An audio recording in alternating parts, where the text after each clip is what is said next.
new topic for uni stuff. So this morning I'm just going to get some last minute revision done, and hopefully I will be able to have a little bit of fun tonight after I've just been working and revising and just being boring.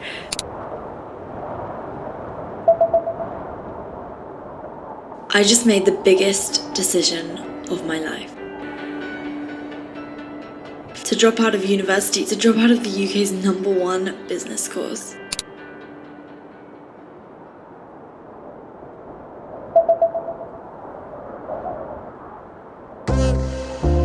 This week marks the 1-year anniversary of when I should have finished my university degree. And I was studying the UK's #1 business degree at the time, and I realized that none of my professors had ever had their own business. So while I was running a fitness coaching company, selling ebooks, posting so much content, trying to build a fitness brand as well in the e-commerce space, I realized that I was gaining far more momentum and learning a lot more from what I was doing and through the podcast that I was listening to than the actual university degree itself. And so I decided to leave and defer my year. And I've never really told the full story because it hadn't happened in full until now. And so I thought that now was the time with that 1-year anniversary. So I'm gonna share the full story, and it's something that you might not expect.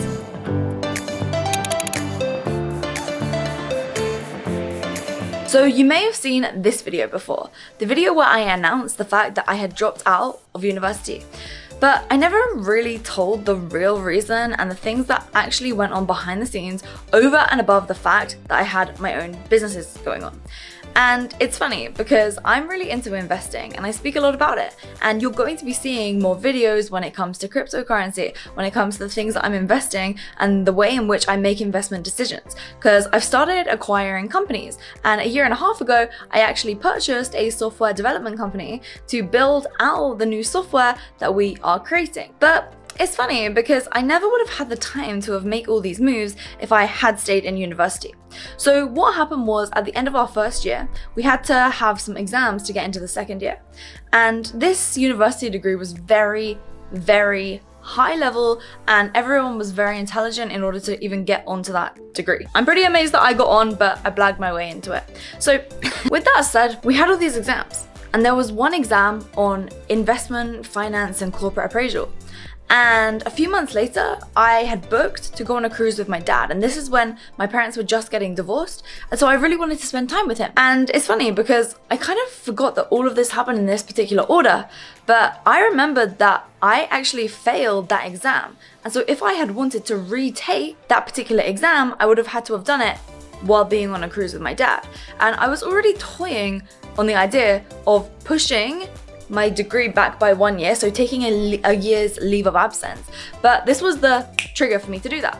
So I took a year off, and in that year, I realized that there was so much momentum in my business. We were doing multiple 6 figures that if I was to go back to university, there'd be a huge opportunity cost right there. And it's funny because I did actually start my second year. I was working at a company whereby it's the biggest influencer marketing company in the UK. I was also posting so much content. I had my fitness coaching company. I was trying to build a fitness e-commerce business, and I was full-time university, and I had to commute 1 hour and 45 minutes and there and 1 hour and 45 minutes back every single day.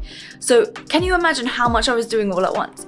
And so when I found out that I failed this exam, it was like kind of a relief. I was like, okay, there's no point in me even trying to do this job right now and all this degree stuff because I'm not even gonna be able to do it for another year. So I need some breathing room.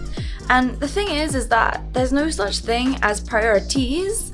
There's a priority, right? Because you can't have multiple priorities, because then which one is the actual priority? I realized that if I was trying to build a business, do a full-time job, do a commute, do social media, and go to university at the same time, I was putting my eggs in way too many baskets, and it was unsustainable and unhealthy. And so I think that it's funny because I didn't even study for that investment exam because I thought, oh, it's investment, I'll be fine. And I failed. And I think that was the biggest blessing in disguise of my life, because if I'd have passed that exam, I probably would have stayed at uni.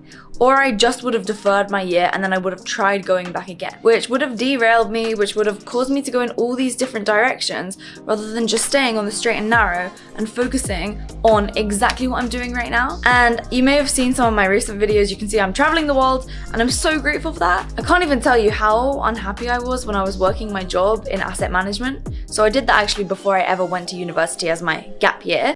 I'm on my gap year. But it wasn't quite the gap year that you see all over YouTube. And so I guess I failed my way to get to this position. I absolutely failed. I quit. I'm a failure and a quitter.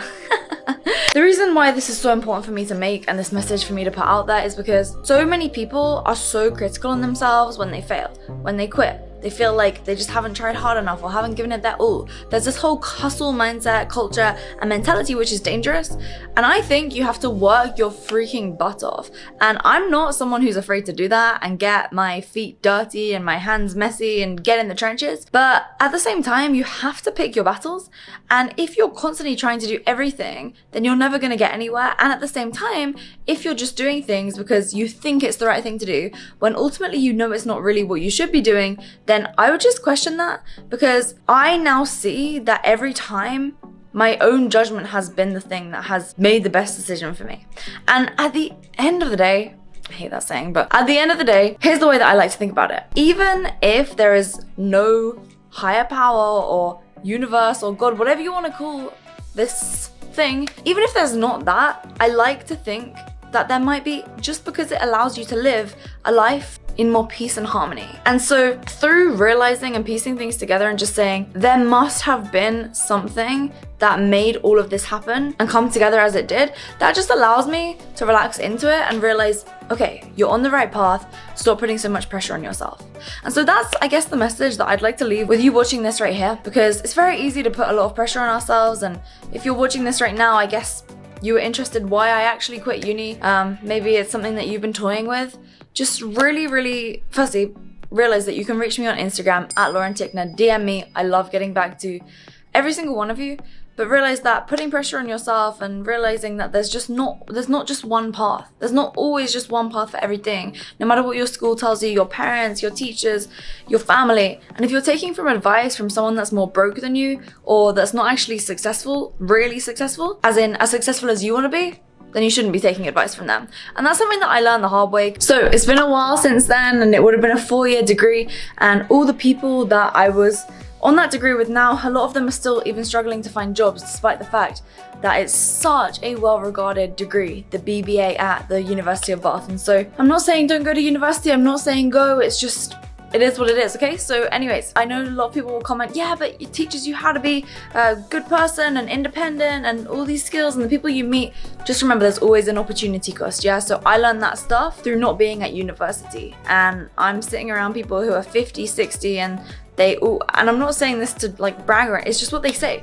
They say you're very, very mature for your age, but you look very young. So I'm like, what's happening here? Because literally I look like I'm a baby. I always get ID'd, even still. But it is what it is, okay? So that's everything. And so I just hope that this was interesting and maybe insightful. And if you're wanting to build an online business, or if you want to see kind of what I'm up to, just subscribe, check it all out. I'm enjoying posting content again, and you best believe a lot of cool stuff is coming. So this was a bit of an update for, I guess, my people that have been here for a while. And also if you, I might do like a fitness update as well, because obviously that's how I started with all of this. And it could be interesting because my training has changed a lot.